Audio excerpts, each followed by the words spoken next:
Dando continuidade aqui à nossa trilha de aprendizagem, vamos seguir para para o nosso próximo conteúdo, beleza? Pronto.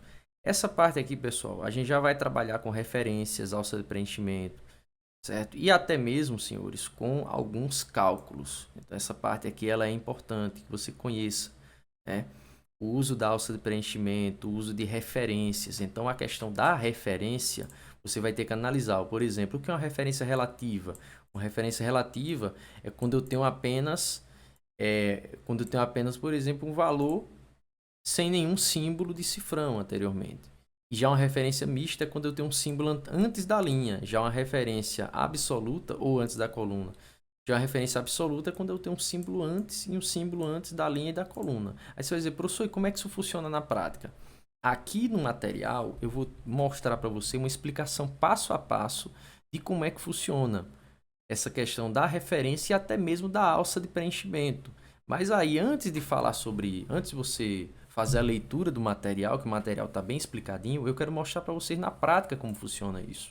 Ó, vamos imaginar o seguinte, pessoal, um exemplo bem lúdico e bem simples para vocês compreenderem. Ó. Vamos imaginar o seguinte.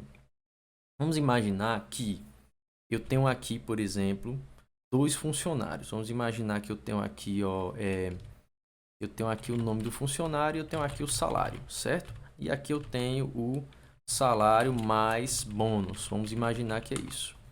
Olha só o que vai acontecer. Eu posso colocar aqui o nome de um João, o outro aqui Pedro, o outro aqui Paulo, por exemplo. Vamos supor que o salário de João é 2.200, o de Pedro é 3.000 e o de Paulo, por exemplo, é 4.500. Vamos imaginar isso. O que é que eu quero fazer aqui, pessoal, nessa minha função? Eu quero atribuir a eles uma bonificação. Aí você vai dizer, professor, e qual bonificação é essa? Eu vou estabelecer essa bonificação aqui nessa linha. Eu vou colocar o seguinte, que a bonificação deles, que eles vão receber a mais, seria 10%. Vamos supor isso, 10% do salário deles. Então, o que é que vai acontecer? Eu vou ter que pegar esse valor aqui, de 2.200, e vou ter que multiplicar pela porcentagem e somar novamente. Por exemplo, eu vou ter que fazer o seguinte, eu pego esse valor aqui e vou fazer, nesse caso aqui, a multiplicação com 10%. Se eu fizer isso, eu vou descobrir quanto é que ele vai ganhar mais. Só que para eu ter o valor do salário bruto mais esse bônus, eu vou ter que pegar o quê? Eu vou ter que fazer a multiplicação primeiro para eu descobrir quanto ele vai tirar de bônus, para depois eu somar com quem? Somar com o salário dele anterior, que é B4. Percebe? Então, assim, o salário dele aqui nesse caso vai ser quanto? 2.420. Só que o que acontece? Existe uma ferramenta muito boa aqui, pessoal, que é a chamada alça de preenchimento. Ela duplica essa fórmula para as demais que estiverem, por exemplo, abaixo, ou do lado direito, ou do lado esquerdo, ou acima. Só que se eu fizer isso do jeito que está aqui, ó, com essa referência assim, sem nenhum cifrão, ele vai acompanhar o movimento que eu for descendo aqui da minha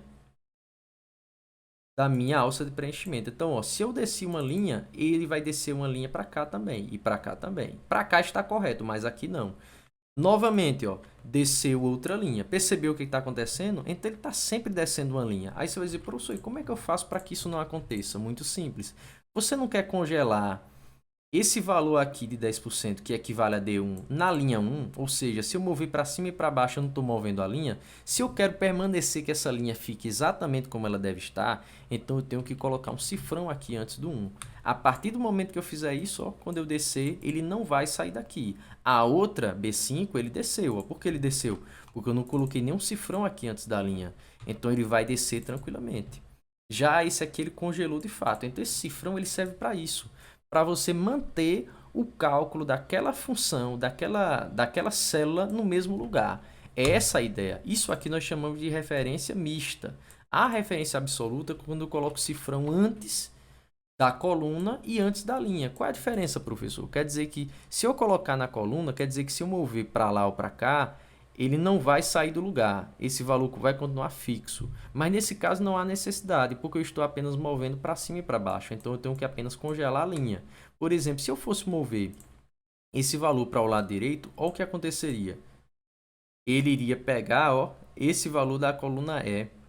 Por quê? Porque eu avancei uma casa para a direita. Nesse caso, para que isso não ocorra, é só você colocar também, ó, o asterisco aqui. Aí ele vai permanecer, ó, o valor referente a 10%, percebe? Só que aqui eu só estou exemplificando. Nesse caso, a gente não precisa mover para a direita. Basta mover para cima e para baixo. Então, só há necessidade de colocar esse cifrão aqui. Aí você pode dizer para mim, professor, como é que a prova cobra isso? A prova ela vai cobrar, por exemplo, uma questão simples como essa, perguntando qual é o resultado se eu mover com a alça de preenchimento daqui para baixo, né? Ou seja, pegar aqui de C1 e mover para C2. Ou ela pode perguntar o que é uma referência absoluta, aí você tem que analisar quais dessas tem aquele símbolo que a gente trabalhou nesse instante. Ó. A mesma ideia aqui, ó, ele vai perguntar para você. Vai sempre perguntar ó, o que acontece quando eu faço isso aqui, qual o valor que vai dar. Então, essa questão das referências, pessoal, é importante. É importante porque a prova ela pode cobrar de você. Belezinha? Então, assim, para esse nosso estudo, você pode estudar até mais ou menos, deixa eu ver aqui. Pronto, você pode pegar toda essa matéria, essa parte aqui que eu expliquei, e você pode estudar. Tem essa parte também de referências externas, eu não vou aprofundar nisso, porque muitas vezes a banca ela não chega a cair tanto sobre a questão de referenciar uma planilha externa, mas é possível, então a leitura ela é obrigatória, certo? Então você tem que saber como eu faço para referenciar uma planilha de forma externa. Então, ó, por exemplo, eu estou querendo puxar um dado da planilha 3. Está vendo que eu estou na planilha 4? Como é que eu faço para puxar? Eu uso a referência, ó, planilha 3 e coloco esse símbolo aqui de exclamação, porque ele vai fazer um link de outra planilha. Ou seja, eu puxar dado de uma planilha para outra planilha. Então, essa leitura ela também é obrigatória. Embora raro de cair em prova, mas ela é obrigatória. Então, você vai estudar basicamente até a página 18. Depois, na página 18, já é a nossa próxima aula, belezinha? Então, até a página 18 você vai estudar para resolver essas questões aqui.